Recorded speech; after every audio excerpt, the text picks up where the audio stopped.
Well, it's 1 minute past the hour, so let's get started. Already got a pretty good size audience, and no wonder because I think it's going to be an exciting AMA.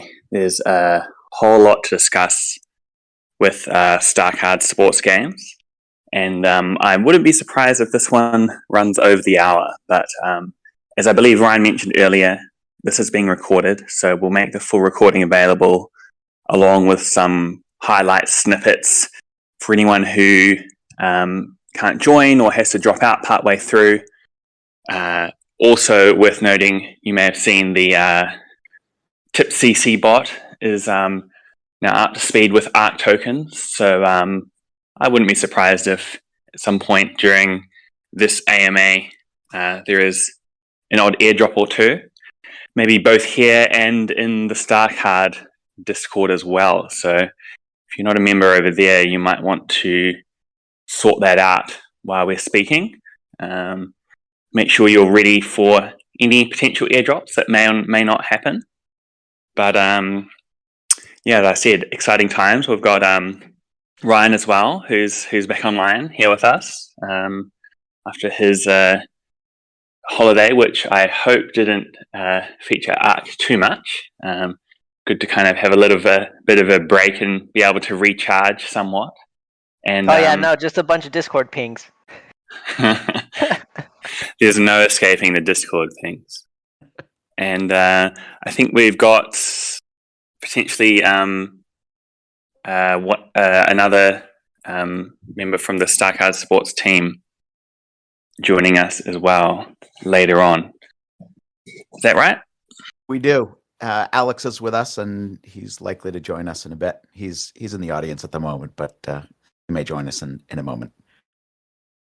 Okay, great. Well, perhaps we should crack on, and if you'd like to give us a bit of an overview of your plans for StarCard Sports, and maybe also on that note, the team behind the project. Absolutely. So thanks a lot, Nick.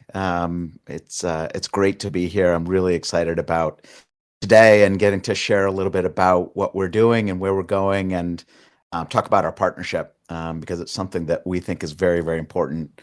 So I'm really looking forward to it. My name is Steve Schechter. I'm the CEO of StarCard Sports Games. Alex is with us. Alex is our community manager. He's going to be working a similar role to what Ryan does for ARC, but he's also going to be involved in our Legends program, which we'll talk about in a little bit. And then third member of our team is Mamadou Mboji, who we just called Mo. Mo is not able to be with us today because, interestingly enough, Mo is a superstar dart competitor, and he's at a high-level dart tournament in Las Vegas. So unfortunately, that's an annual event that coincides. So he's there, but Mo is our CTO, brilliant guy who's actually been involved in some of our other companies and has overseen a lot of really important product development initiatives for our other companies. So he's a key part of our team as well. Shall I just sort of dive into what we're about and what we're looking to do? Yeah, maybe that's the best way forward. I know that you're very capable of providing a great overview of the project without too many prompts. So maybe, yeah, if you just want to run with a bit of a summary, and then after that we can deep dive into some of the more interesting points, of which I'm sure there will be a lot. Absolutely. That's great. So just to give a little bit of backstory here, and it is relevant to bring us to where we are today, we actually have an ecosystem of companies that are all football related companies. Just for the audience out there, when I say football, I'm talking about soccer, depending on what part of the world you're in. You may use either term, but I tend to use football. So we have an ecosystem of companies that are in the football space. One is a platform called Tap and Mobile Solutions, which is it's a league management and also social vertical platform for football. It is launched. The company is about 3 years old, 2.5 years old. It's launched in a couple different countries and is running the youth football national leagues in several countries. Another company in our ecosystem is called Pala Sportswear. Pala is a new football brand that launched only a year ago.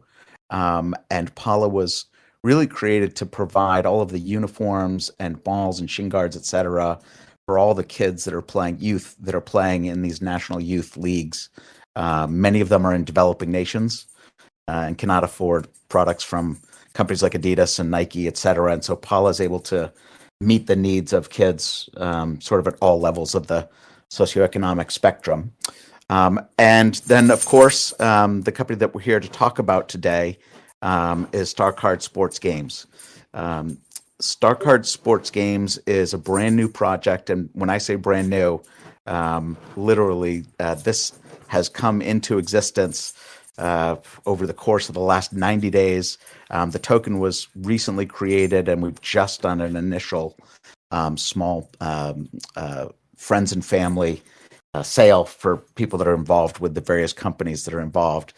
And StarCard Sports Games is looking to do something very unique. We are, for the first time, trying to be a blockchain, a GameFi project that will digitize human performance and bring athletes into a metaverse and into avatars to play in GameFi games.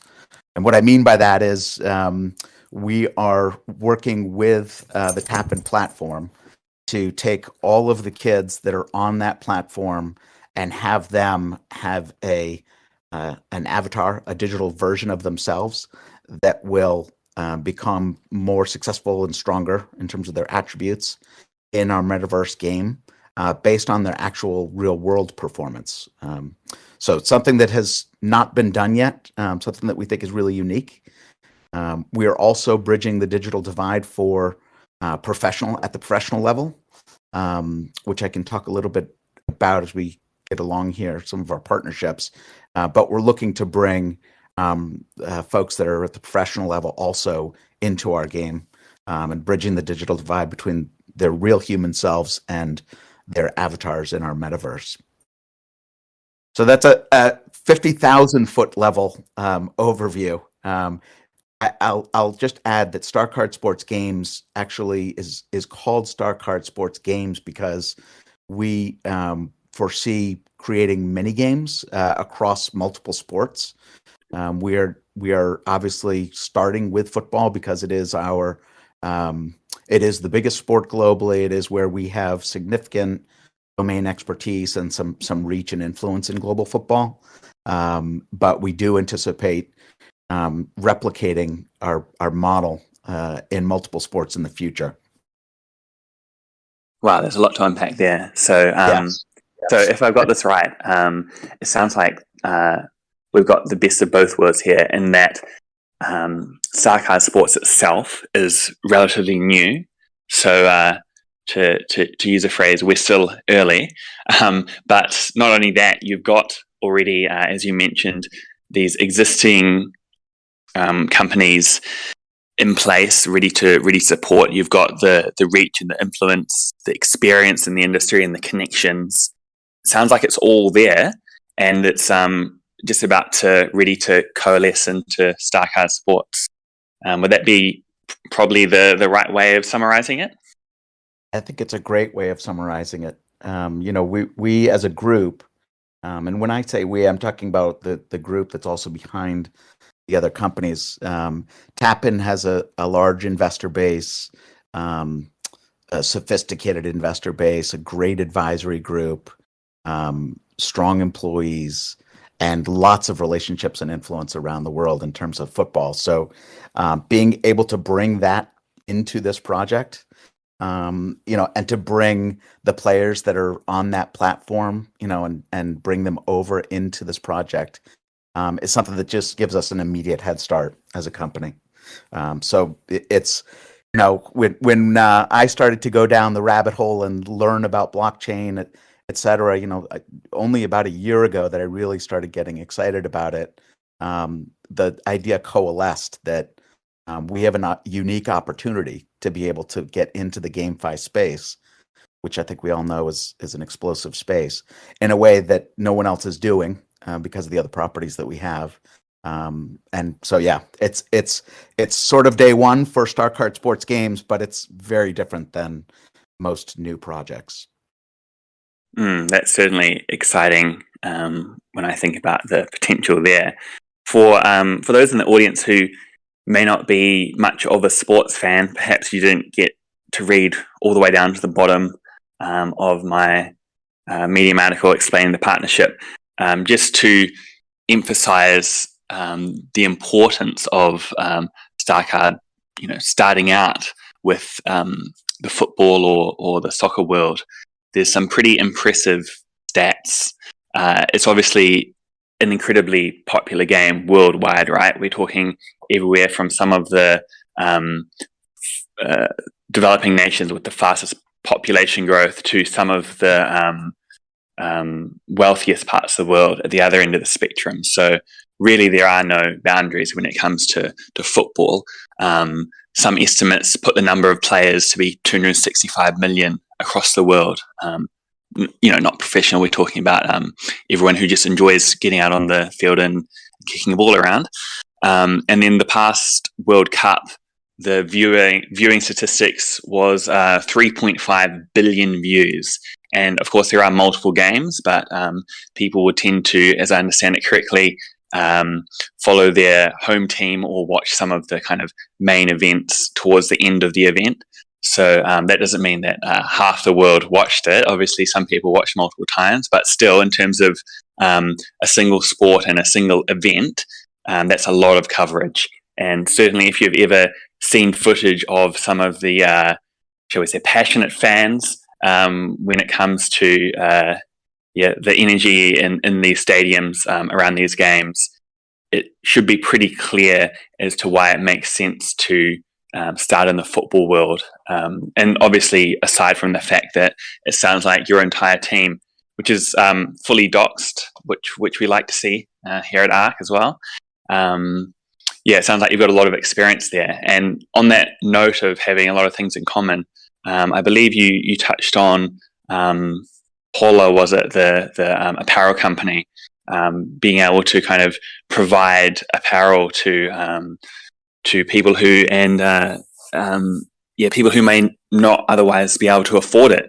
That sounds like a great initiative, and I think it aligns well with some of the founding principles that TJ has kind of instilled into ARC, right? With the revenue sharing, us giving half of the revenue back to investors. TJ is all about prosperity for others, not wanting to hoard all of the proceeds, which we know a lot of crypto companies out there do.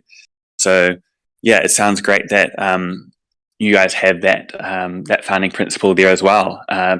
Is there anything else you can kind of share with us on this side of things as StarCard Sports grows up? Sure. Does this project specifically have any plans to engage in some of this activity as well? Absolutely. So all of our companies are social impact companies. The investors in our other companies are social impact investors, meaning that they look for good business opportunities that also, make the world a better place. And so our core ethos really does revolve around positive social impact. Tapin's first market that it launched in was in Haiti through a partnership with the Football Federation in Haiti. The other countries that it has, that it is the official youth league, national league, are Tanzania, Uganda, Kenya, and Ghana. So these are all developing markets, and Tapin's mission really was to create means for kids that don't have an opportunity to play organized football in proper leagues with referees and with uniforms in some of these markets, for them to be able to do that, and for us to be able to facilitate that through technology. So that is the core ethos. Paula is a one-for-one company. For those of you that are not familiar with the one-for-one model, that simply means that for each product that is purchased in the North American marketplace, a similar product is donated for free to one of the youth that's playing in one of the Tappan Youth National Leagues. So Paula's a one-for-one company, and StarCard will have its own social mission. We are tackling the what really is one of the biggest sort of pushbacks, I would say, in the crypto world, and that is the challenge of ESG and environmental impact. So we're taking that on head on. The entire game backstory for New World Football Alliance is about fighting climate change through players playing in the game. The hub of the universe in the metaverse there is called the Green Pavilion. In the Green Pavilion, we're going to have partners that are NGOs, environmental NGOs, such as Sierra Club, where we will be able to drive players to interact with those NGOs, as well as drive revenue to those NGOs. So StarCard Sports, just like our other companies, is a social impact company with its focus on doing what we can to try to fight climate change. That's a great goal to have, and obviously I'm sure we're all aware that it's something that's often mentioned in the media when it comes to cryptocurrencies. So yeah, that's great. And I recall hearing something about where are we? The Legends program, which sounds exciting, and it sounds like this touches in with what you said earlier about the name of the project being StarCard Sports, right? Specifically talking about stars or legends or very well-known football players who we know have huge followings, and as I understand it, some of the largest social media accounts when it comes to Instagram and Twitter are some of the top footballers worldwide. What are the plans to develop this side of things, as opposed to, say, your more casual player with the whole? So maybe explain a little bit on the whole star angle of this. Absolutely. So this is, I don't know if this is really an announcement here, because I think that word is already out a little bit, but for most people that are on here, they may not have yet heard. But we're able to officially announce today that we are partnering with ICM Stellar. ICM Stellar is the world's largest football agency. They have about $10 billion in player value under contract, and some of the top players in the world, people like Gareth Bale and Grealish, etc. Hundreds of players across Europe and North America under contract. They are the most valuable agency as well. We're partnering with ICM Stellar to launch what we're calling the Legends of Football program, and what this is going to do is we are going to have some of the best known names of football legends that have now retired from the game come into our ecosystem.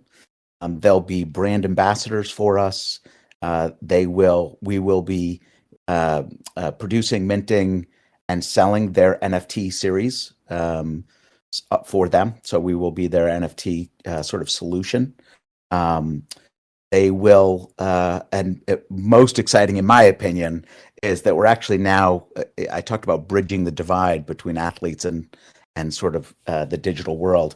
They will be able to interact with our players and with our users and their fans in our metaverse. And what I mean by that is they will actually announce times and locations in our metaverse that they will appear for speaking events. And their fans will be able to purchase NFT tickets to be able to go into the cafe or the bar or the stadium, wherever they're going to be appearing at the appropriate time. And those NFT tickets basically get them into that event so that those famous players can interact with their fans, speak to them, do sort of what we're doing here, answering questions, etc. And there will be multiple tiers to the Legends program, meaning that one NFT tier will get you admission to get into an event like this. Another will enable you to ask a question during the event.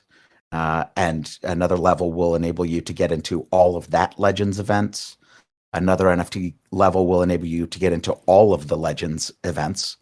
And then there will be a highest level NFT that will enable you to have a one-on-one experience with your favorite legend, which means one-on-one in the metaverse, them talking in their voice, you talking in your voice with your avatars, and getting to have that interaction with your football hero. So it's something that is, we think, incredibly unique. It's something that we think is going to make us a very, very well-known project. Some of these legends, people like Ronaldinho and Thierry Henry, etc., have many millions of followers, the ability to reach a lot of fans and bring them into things. So we think that obviously we have the grassroots and users and players from the kids, but we think that this gives us global marketing reach. So we're really, really excited about it. ICM Stellar has just started their work. We've given them a list of 40 players. They will work to get agreements in place for us. The terms have already been outlined with 5 players to start. So very exciting, and just kicking off right now. That sounds quite big. I'm not sure if I fully appreciate the significance of that. I mean, that's huge, right? We're talking about partnering with one of the biggest names in one of the biggest sports worldwide. The kind of connections that you'll get, the kind of visibility, it's just incredible. That's probably the largest chunk of alpha I've ever heard drop on an AMA ever. So Nick, very exciting. Nick, we're aspiring to be the world's biggest GameFi project. Period. We want to be bigger than Axie. We want to be bigger than Star Atlas. We want to be the biggest GameFi project in the world. That's our mission. Obviously, a very, very long way to go to get there. But we have really high aspirations, and we think that we've got the partnerships in place, and the resources in place to give us a good fighting chance to do that. Well, I think if there's anything that, as I said earlier, really has no boundaries and is applicable worldwide, it's probably sports, right? Everyone in the world just about either plays or follows, or at the very least is aware of, popular sports in their country or their community. And starting with football, progressing into other sports with similar fan bases. And then from there, it sounds like a pretty easy jump across towards esports. And you pretty much just got the entire world wrapped up as a potential market. It's a pretty solid business plan, I think. Yeah, it's interesting to think too. Sports is kind of a universal language, right? All these people in different countries can all come together in this metaverse and jump to a city, say Paris, and I'll have you explain that more here in a second, Shaq, don't worry. So they can all jump to Paris coming from, South Africa and Mexico. They can come together, meet in Paris, and meet together on the pitch, right? It doesn't matter that they don't speak the same language, come from different parts of the world. It doesn't matter. They can all just come together over the passion for the sport that they have and enjoy a match, right? Absolutely. Yeah. And you mentioned Paris.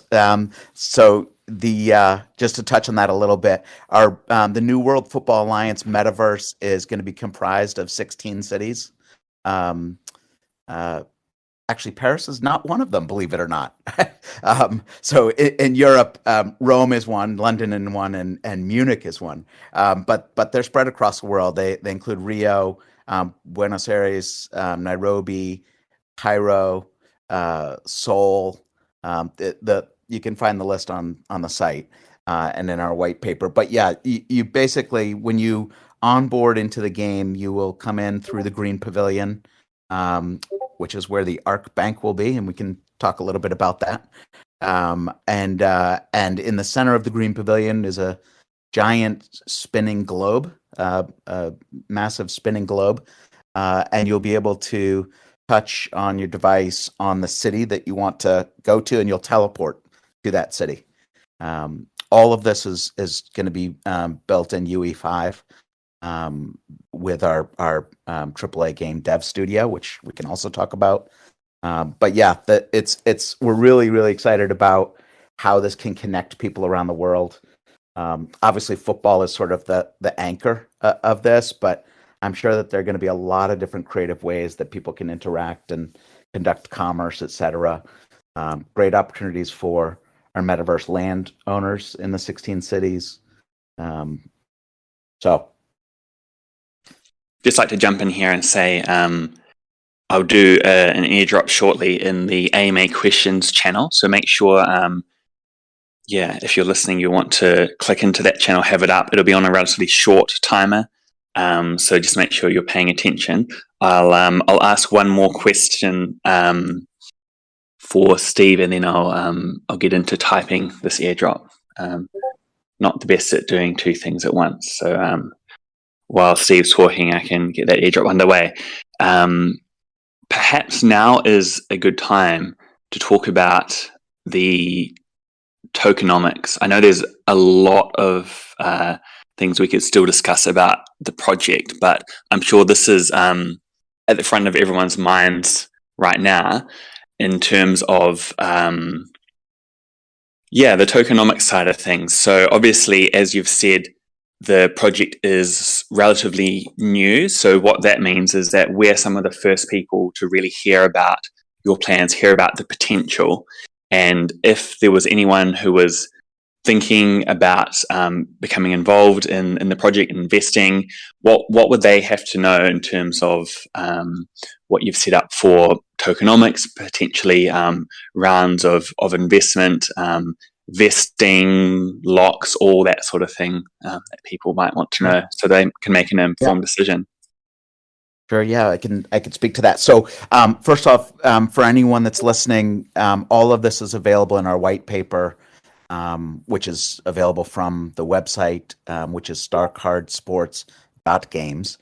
There's a section on tokenomics, so you can go and sort of review this in further detail, but I'll take a stab at as much detail as I can here. So the core tokenomics or breakdown, 15% is allocated to the founders of the project. 40% has been allocated to gameplay, meaning that it is locked for some period of time until New World Football Alliance actually comes out. And those tokens will be earned by player success and participation in the game itself.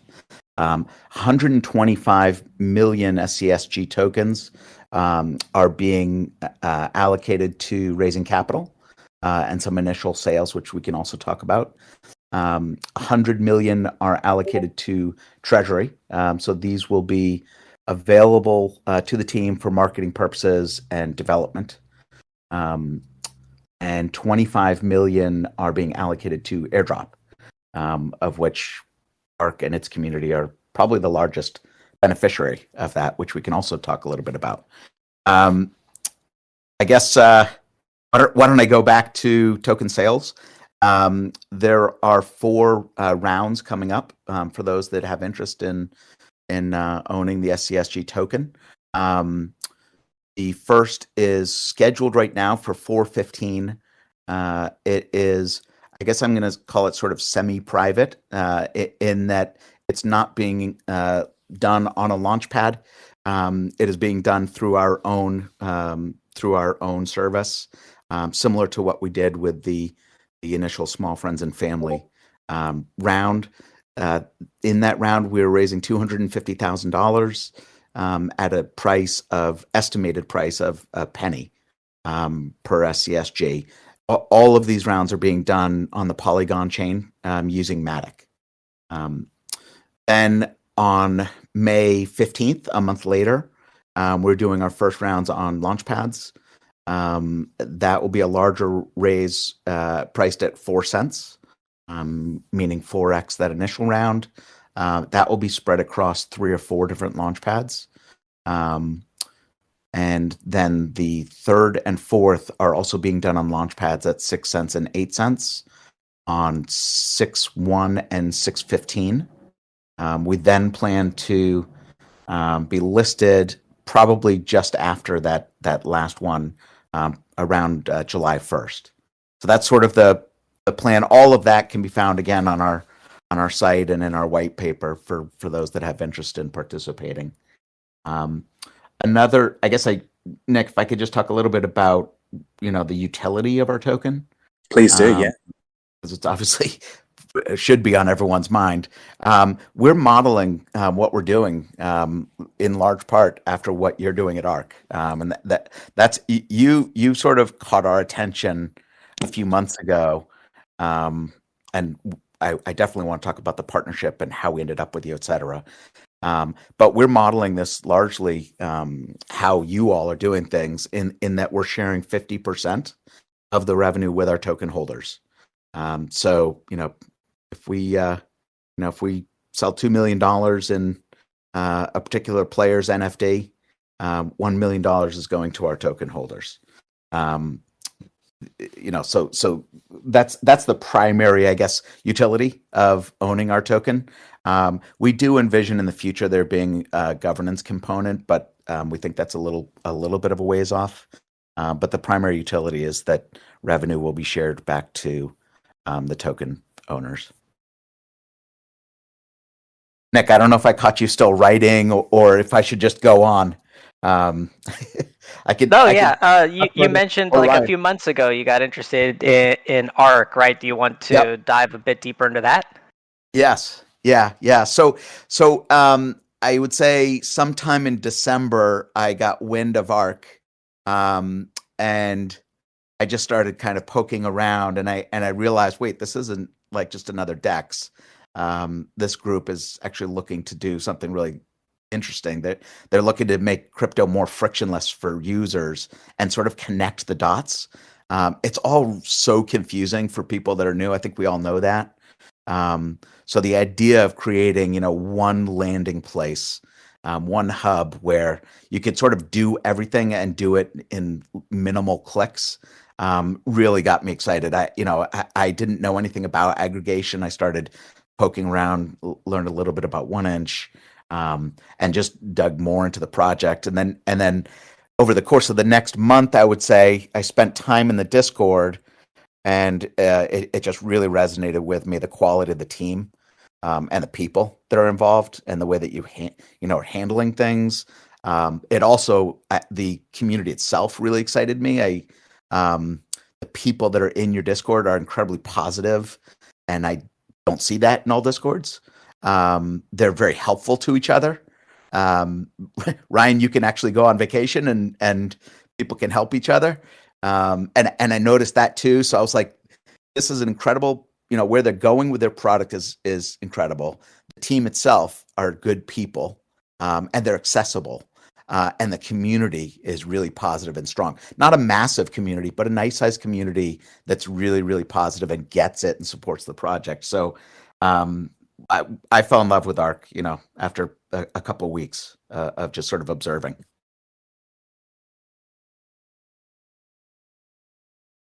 Another just quick intermission to say that I've dropped a few tokens in the StarCard Sports Discord.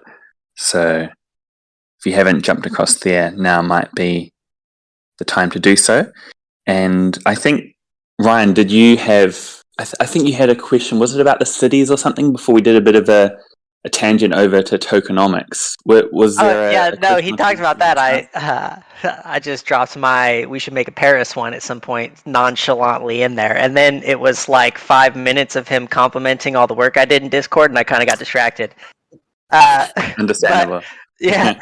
Earlier you mentioned the real world stats to NFTs, right? Kind of bringing that in. Do you want to expand on that just a little bit, Shaq, on how your company plans on doing this and really bridging real world performance to in-game assets? Sure. Yeah. So one thing that is very unique about Tapin is is the entire sort of game management process. And again, this is predominantly at the youth level, of which obviously there are millions and millions and millions of players around the world. The platform enables the referee at the end of each match to submit a post-match report. In the developing nations markets, the referees are actually paid when they submit that report. So they're incented to submit that report. That's how they get paid. And on that report through the platform, they're capturing who got yellow cards and red cards, who scored goals, etc. And after they've submitted their post-match report, that then triggers an alert to the two coaches for a match, and the two coaches are asked to do a number of things. One, rate the referees, rate the quality of the field, etc. But more importantly, to select the top players from the opposing team. So we're aggregating a lot of information and data about players, about youth players. This obviously is a lot of sort of real world value and application for the football federations that are trying to identify talent in their countries, etc. But what it enables us to do is it enables us to know a lot about players, and we're going to build a link to bring that player data over to New World Football Alliance. So a kid that is playing real life football will be invited over to New World Football Alliance and told, we can create your avatar. It's free for you as a kid that's on Tapin, and your stats will impact your avatar. So if you score a goal in real life, or if you get a card in real life, or you get shots on goal, etc., the attributes will increment for your player in our metaverse. So it's definitely unique. It hasn't been done. There are complexities around privacy and kids, etc., which are very, very important to us, and they have been with Tapin, that we're very focused on. But it is a really, really unique game. It's not just a game. It's really bridging, the real game with the gaming game. And part of the reason why this sort of came to me is because I coach as well. And I see, my 16 and 17-year-old kids, they play, and then almost as soon as they're off the field, they're in their cars getting rides home, and they're playing games on their mobile devices, and they're trash talking with each other, and etc. It's really the two things that I see kids are sort of interested and passionate about. So we want to combine the two. Is now maybe a good time to address a few questions that have been posted in the AMA questions chat before I got everyone distracted with airdrops. So I'll just scroll back to this. Before we do that, yeah. Can I ask a question? Before we do that, I'd love to talk a little bit about the partnership, and sort of what we're doing to kind of support each other. Would that be okay? Yeah, absolutely. But perhaps, just a reminder to everyone, we will get to those questions eventually. So, please don't think you've been forgotten or skipped. Do post them in that AMA questions channel if you have anything. And let's talk about how ARC and StarCard can work together. So I'm sure everyone's seen the partnership announcement, which is why you're here. I'll just quickly run over a few of those points to get everyone up to speed. So it was about 24 hours or so ago, we announced there's that Medium article there, which goes into some great detail, which I'd encourage everyone to read. But some of these highlights are, as we've just heard, StarCard is building a revolutionary sports gaming metaverse. They're utilizing ARC's NFT technology. So that's the marketplace that is being finalized as we speak. 10% of the revenue generated by StarCard is being paid to ARC, which of course, like all revenue streams, will then be shared with the community 50-50. we've got transactions within the StarCard sports metaverse world, which will create buying pressure for ARC token. There's going to be an airdrop of 5 million StarCard tokens to top ARC holders. And the final point was the AMA, which is happening right now. So a few points to cover off there. Maybe we should start with these, since I'm sure that this is what people have been thinking about. And then if there's anything at the end, Steve, that you want to add on, we can cover that. So perhaps, let's cover that point first about the ARC NFT technology and about how you guys will be utilizing the platform that we're finalizing. Yep, that's right. So all of our NFTs are going to be running through the ARC platform.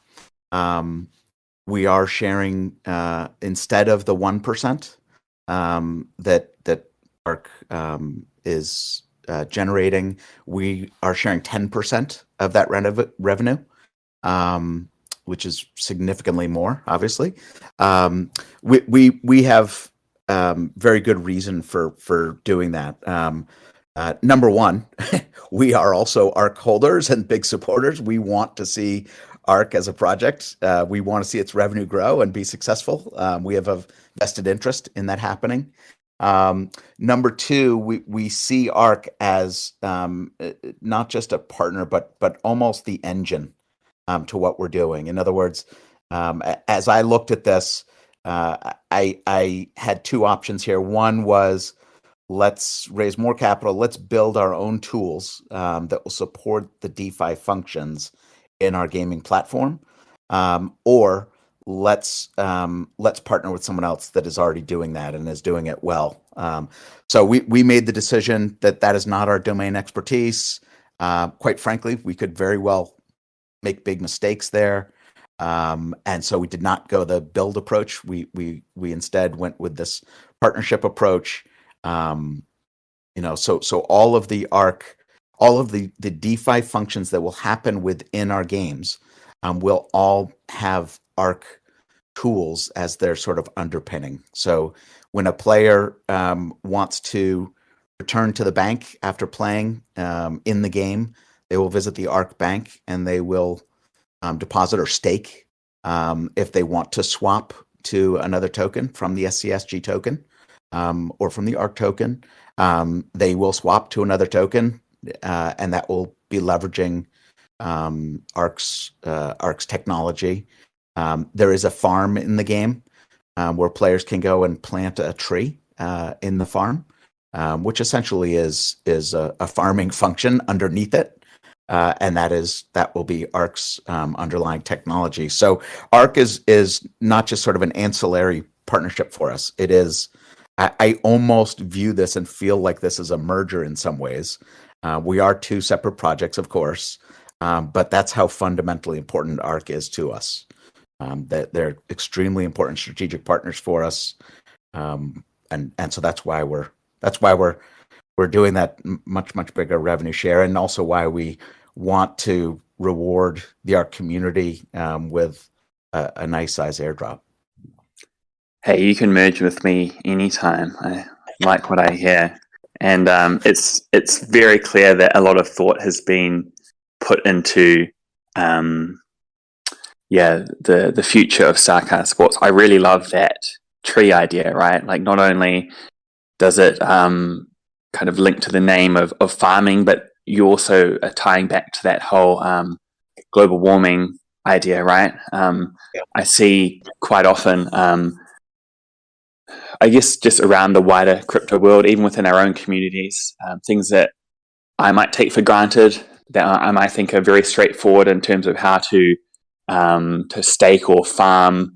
Even single-sided can be confusing, connecting wallets and tying transactions and all of this. So I think that's certainly something that needs to be done in terms of looking at the road to mass adoption, right? Is to make a lot of these tasks, which can appear to be complex and confusing and alien, and have some kind of overlay that relates it to a task that everyone's familiar with, and the whole idea of planting a tree, having it grow, and provide benefits over a longer time frame. I think it will resonate with a lot of people. So, just one of many points that you've made that clearly shows the amount of work that's been put into this project.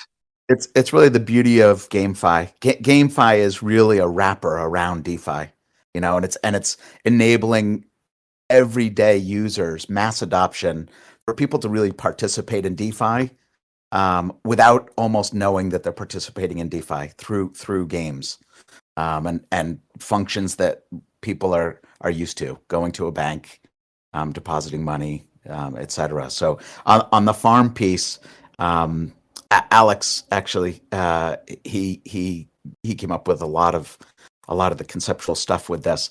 The player will be able to walk to the farm, purchase a sapling. That purchase is the equivalent of the fee that ARC charges for the initial fee for farming or participating in a stake. So purchase a sapling. They will then be able to choose a spot in the farm to plant their sapling. And then over time, as they're playing the game, if they come back, whatever, they can walk back over to the farm and they can see that tree has grown a little bit. And that growth represents the rewards that they have earned in their tree. At any time, they can harvest that tree, which is basically the DeFi function of unstaking. And at the time that they do that, 10% of all player revenue goes to the environmental NGO that they selected when they onboarded. So if they earned, 2,000 SCSG farming during that time, 200 of those will go to whichever of our NGO partners they selected when they onboarded. So there's a whole lot of connecting the dots of social impact and DeFi all sort of built into the game. Amazing. I think we covered most of those points, but there was one that I'm sure people are wanting to know a bit more about, which maybe I can share a few details, which is the token airdrop to top ARC holders. So we're still working through the specifics and the mechanics of how this is going to work. I can share with you the intent, though. If you're concerned that it's only going to go to the top 5 or a dozen wallets, that's not what's going to happen. We just wanted to make sure we'd manage everyone's expectations, and that there will likely be some minimum token number, not very high at all, but we'll communicate that in the future once it's firmed up, as in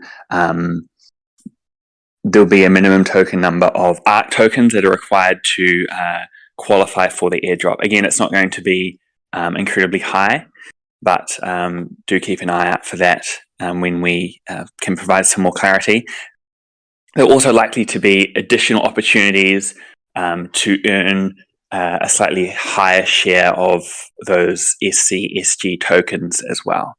And on that note, I did notice a few questions around the place about the private sale and opportunities to invest. It does sound like there is some interest. So maybe Steve, if you could, I know you've already touched on this before, but just to reiterate, if there was someone in the audience right now with a whole stack of stablecoins burning a hole in their MetaMask, what are their options in terms of obviously after doing their own due diligence? And obviously this is not financial advice in any way, but if someone was interested in the possibility of investing, what could they do? What steps would they have to take? Where could they get some more information about the opportunities available right now? Sure. So we'll continue to sort of share information as we're getting closer to this date, but April 15th is going to be that first round. Again, the token will be priced at 1 penny. It's not going to be marketed in the traditional sense broadly, using a launchpad or other more traditional marketing means. It's intended to really be mostly for the ARC community. Of course, there will be quite a few people, I'm sure, that are not part of the ARC community that participate. But the point is that we want to try to create an opportunity for ARC folks to participate as early as possible. So that's happening on 4/15. It will be run the same way that we did the initial friends and family very small round, which if you go to the StarCardSports.games website, click on token, you'll see the schedule. You'll see the vesting schedule. There is a vesting schedule, and the dates, etc. There's a clock ticking down. As of now, we haven't talked about whitelisting, but maybe that's something we should discuss if we want to try to really ensure that ARC folks get an opportunity. I can talk about that with the ARC team, but as of right now, that isn't necessarily part of the plan. I don't know, Nick, if that helps. After that, the next round will be the first what I would call sort of public round that will be marketed more aggressively. That will be on several launch pads. That will be at 4 cents, and that will be sort of a little bit more of the traditional route. Nick, did that help? Yeah, it did. Thanks. And I've just dropped that URL in the AMA questions chat. So there is vesting for that. So the all of the investors in rounds 1 through 4, 10% will be unlocked right away, and then they will release 10% per month over 9 months. So they'll all be fully unlocked near the end of the year. All right, that's great. That sounds like a pretty solid vesting schedule as well. So good to hear that. And yeah, it sounds like you've got the best of both worlds going, right? In terms of this early opportunity, but then later on moving into more of a, I suppose, traditional round of utilizing launch pads and all the benefits that come out of that in terms of building awareness and building community, both of which we know are critical to a project's success. So yeah, just a reminder, I guess, to everyone that that we are still in the early stages, but it's great to have this opportunity for once as retail investors. So yeah, were there any other points on this topic that we had to cover, or should we get to new questions?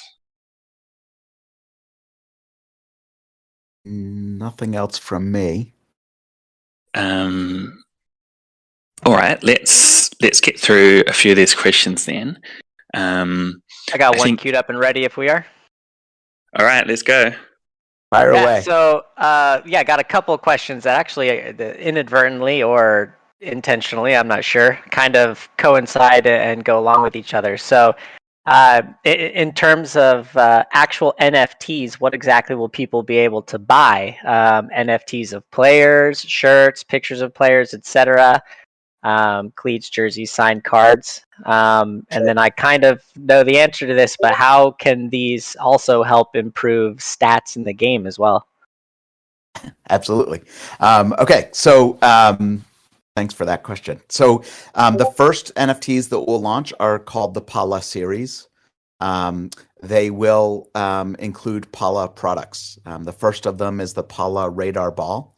I can share images, although I don't know. Actually, I can't multitask. Alex, if you want, perhaps you can share an image. I'm not sure if you're able to do that. But the first will be the Pala Radar Ball. The team at Janai Team is just starting this work. Literally today is their first day. So we're hoping that this will be out around the time of this first round, about 2 weeks from now. Obviously, we also want to sort of sync with ARC on the launch of the actual marketplace. So we're sort of coordinating together a bit. That NFT will be just to describe what it will look like. It will be a slowly spinning almost acrylic looking case. And inside that acrylic case will be the ball. It will be available in 3 color schemes, which really are tiers. So emerald being the lowest tier, sapphire being the second tier, and ruby being the third tier. The people that purchase the Paula Radar Ball NFT, there are multiple utilities for it. The case can be opened or unlocked once it's been purchased, or it can be left unlocked and sold in the secondary market. If it's unlocked, it will release several utilities. One is it triggers an order to Paula for the shipment of that ball for free. So basically, if you've purchased that NFT, you've also purchased the ball, the real life ball that will match identically. Another utility is the Paula Radar Ball will increase the shooting power of the player that has it in the New World Football Alliance. The Emerald Ball will increase that by 10 attribute points, the Sapphire by 20, and the Ruby by 30 attribute points. So it has utility in the game. Your avatar in New World Football Alliance will have that actual ball at his feet when playing. Just want to clarify one thing. New World Football Alliance, all of the games are individual player, meaning it's not 11 against 11. It's one player against one player on a small field to small goals, or small football challenges, shooting, dribbling, juggling, etc. Games and contests. So it's not 11v11, just so that everyone's aware. So the player will have that ball at their feet. So those are different utilities that the ball has. Again, it will be available at different prices based on the color scheme. There are 5 of those Paula products that will be released as NFTs. The Paula Radar Ball is first. After that is the Aurora kit. We didn't talk about Aurora, but Aurora is a polar bear and is the mascot of the game, and is our champion for fighting climate change. And she's very important to the game's backstory. So the Paula Aurora jersey is the second one. Again, similar in this sort of acrylic case. It can be unlocked, and it has utility in the game as far as speed. And then the jersey itself will be shipped to the person that unlocks it. There's a pair of shin guards, Paula Armor Guards. Same functionality, different attributes in the game, but the actual shin guards will be shipped. And then the last one is the Paula Pana shoes, which is a sort of a lifestyle street shoe, indoor soccer shoe that is in development. So that's not the shoe itself that's not coming out until probably fall. So whoever holds that, won't get those shipped to them until the fall. But that's the first series. And then after that, the first NFTs with legends are likely to come early summer. So that's going to involve NFT tickets before the metaverse is built. It's going to enable people to have access to Discords with the legend. Once the metaverse is built, it will enable them to bring their avatar into a location in the metaverse, do something like a Discord, basically. Those will start to be released early summer, probably June.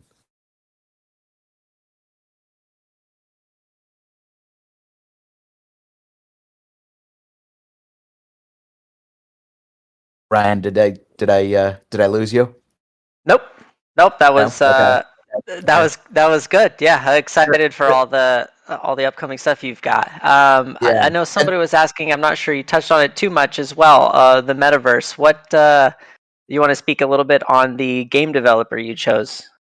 Sure. Yep. So we're partnering with a group called Janai Team. Janai Team is. We've been talking to them for a couple of months now. We narrowed down from 3 different choices, essentially. We were very impressed with the quality of the games that they've developed so far. They are, I think, ahead on sort of GameFi and Metaverse and NFT projects, meaning this is not like their first one or second one. They're deep in it and have been in it. Not a lot of groups have deep domain expertise in this space, obviously, because it's really a very new space in general. But they would be one that does have that. So we're excited to work with them, and we plan to. They're going to be also developing our game backstory trailer, so the video trailer that sort of tells the backstory of New World Football Alliance. They're also going to be developing a first-person view of our metaverse of the Green Pavilion and StarCard Sports Games Stadium, which is a big stadium near the Green Pavilion, and the plaza around it. They're going to be developing both of those over the course of the next 60 days or so. So we plan to release sort of sneak peeks of, here's the first 10 seconds, just so that folks can kind of see the progress and see how things are coming along.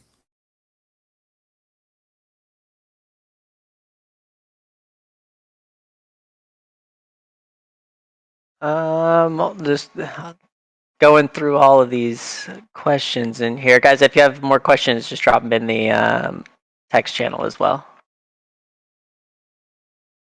Let's see.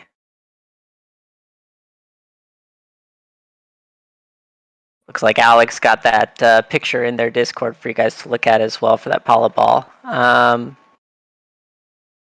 So a couple questions about cost and kind of time frame. I know you kind of touched on it for the 60 days as well. They're wondering if you were willing to answer any other timelines for the remaining about it. And you mentioned the first iteration will be 1v1s and some of those other mini game styles. As far as the development, will it be over time? Will you add more kind of mini games and activities for people to do and challenges against each other in the open world? And then what kind of style did you end up going with for the game? Is it more pixelated like Minecraft kind of deal, or is it more closer towards the Unreal Engine, more lifelike?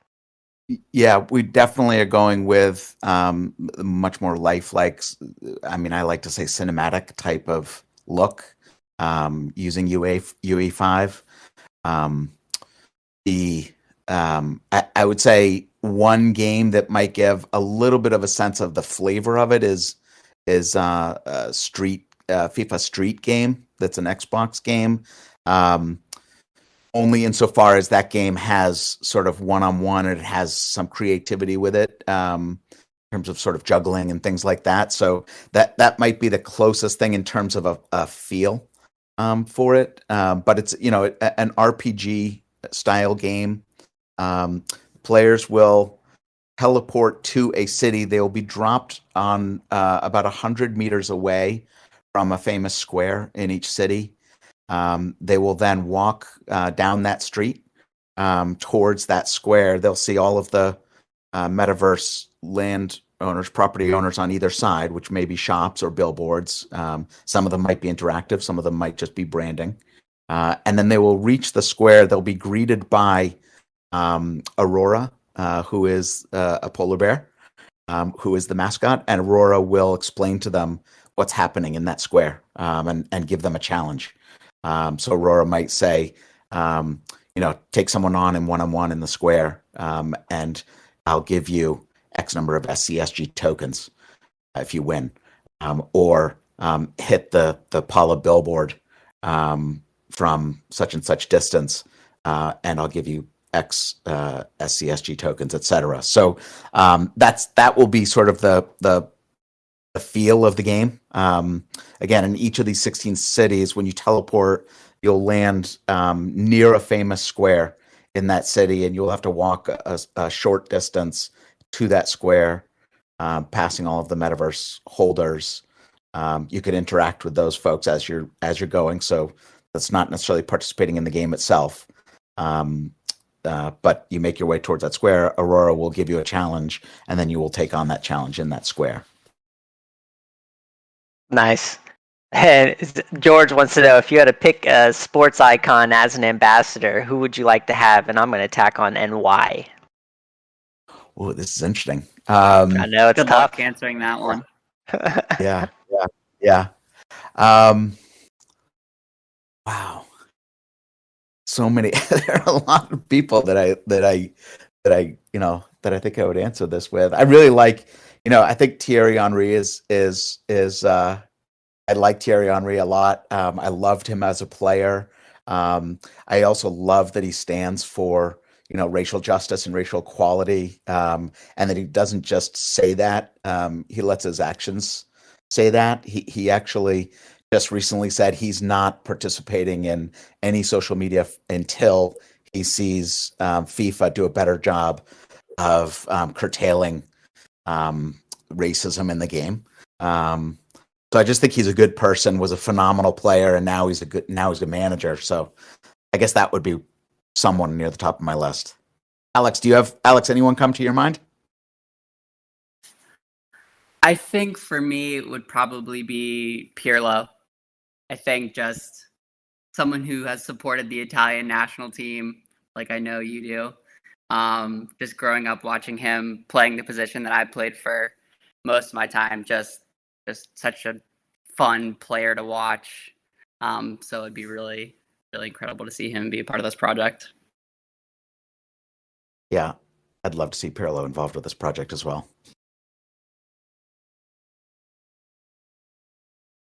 Ryan, how about you, or Nick, or George, or anyone else? Yeah, George. What does George got? He's the one asking it. Yeah.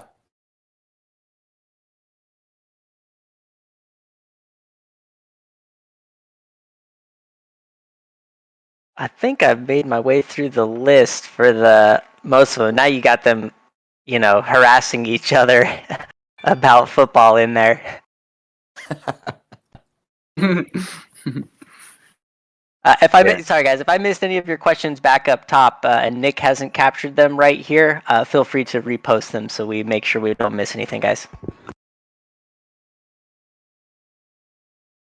I'm just having a bit of a scroll back. Yeah, whoever Nick picks has to have some epic hair. I don't think I'm qualified to talk about football icons.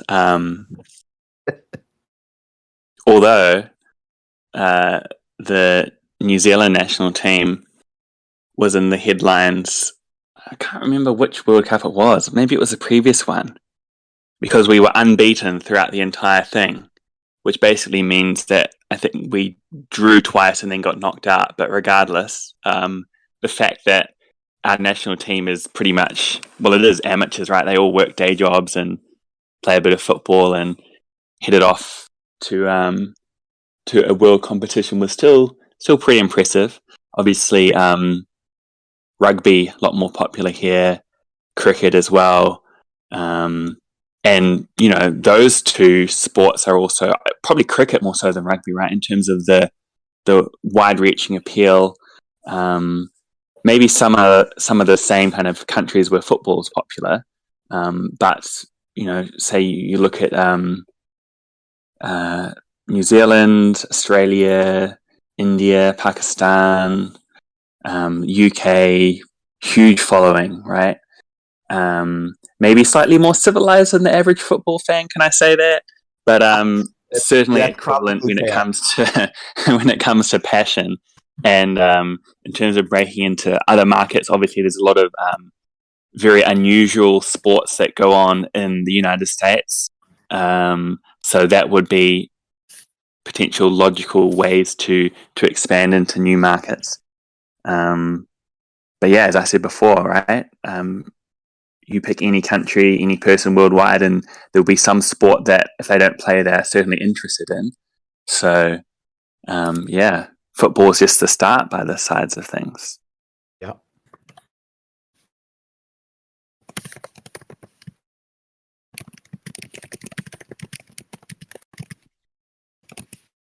Okay, well, as I mentioned at the start, we have indeed run over the hour, an hour 10 so far, and I'm sure, given all the information that's been shared here and the, I suppose, depth of the partnership between ARC and StarCard, that this absolutely will not be the last AMA that we have together. In the future, perhaps there may be one over in the StarCard Discord, or potentially on other platforms such as YouTube, I do know that there have been some requests from the community about hosting AMAs on other platforms. We always, we try as much as we can to keep an eye out for requests and comments from all of you guys. And while we may not reply immediately in every case, we do take on board all of this feedback. So that is something absolutely that we're working at. Just to, I guess, clarify, there are still some benefits that we see in terms of hosting on Discord when it comes to, say, airdrops and the ability to kind of build a community and build that engagement with all of the GIFs and the memes and reactions that we all love. So at the same time, we're obviously, as I said, open to feedback, and at the end of the day, we want to give the people what they want. So we'll look at the possibility of running more AMAs on other platforms in the future. I'm guessing that we'll need a bit of time perhaps for all of this information, all of this alpha to be digested. So maybe, what do we think, closer towards the start of round one opening, which is in just under 2 weeks, we can have another AMA, more airdrops, updates on progress, and perhaps by then everyone's had more of an opportunity to do a bit of research, click around the StarCard site, which I would encourage everyone to do. It is a very nice website, slightly jealous, I have to say, a lot of info there. Read through the white paper. A lot of the concepts and ideas that have been talked about here are very well summarized in that. And yeah, as per usual, if you've got any other kind of remaining questions that weren't covered off, drop them in the AMA questions channel, or if you're over in the StarCard Sports Games Discord, which I'm guessing by now everyone on the call probably is, the guys over there will be well placed to answer your questions as well. So yeah, thanks for coming along, everyone in the audience. And Steve, thanks for answering all of the great questions that everyone's had. It's clear that there's a lot of interest. So we're looking forward to working with you guys as both of our projects continue to develop. And there's going to be some exciting weeks and months ahead for everyone involved, I think. Absolutely. We're super excited to be working with you, and super excited to be, a part of this community. And Alex and I, we're always available. Feel free to pop us messages and jump over to our Discord to ask us any questions. We're going to set a goal here to announce our first legend prior to that 415. We're also going to set a goal of sharing at least a sneak peek of the first NFT prior to that 415. So we've got work to do on our end, but we're really excited about it. Literally non-stop alpha throughout this AMA. We better cut it off before people's heads explode from too much alpha and too much information.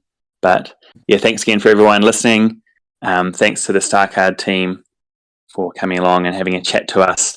And we'll look forward to all of those updates and future AMAs to come. Again, as I mentioned at the start, and as Ryan mentioned, this AMA has been recorded. We will make both the entire recording available, and for those of you who perhaps weren't able to join at all, and for whatever reason think that an hour 15 is a bit too long to listen through, we'll make some snippets available separately. But honestly, again, the quality of all the information that's shared, I don't know why you wouldn't want to listen to this whole thing. It's been a great chat, and looking forward to many more to come. Thanks, everyone.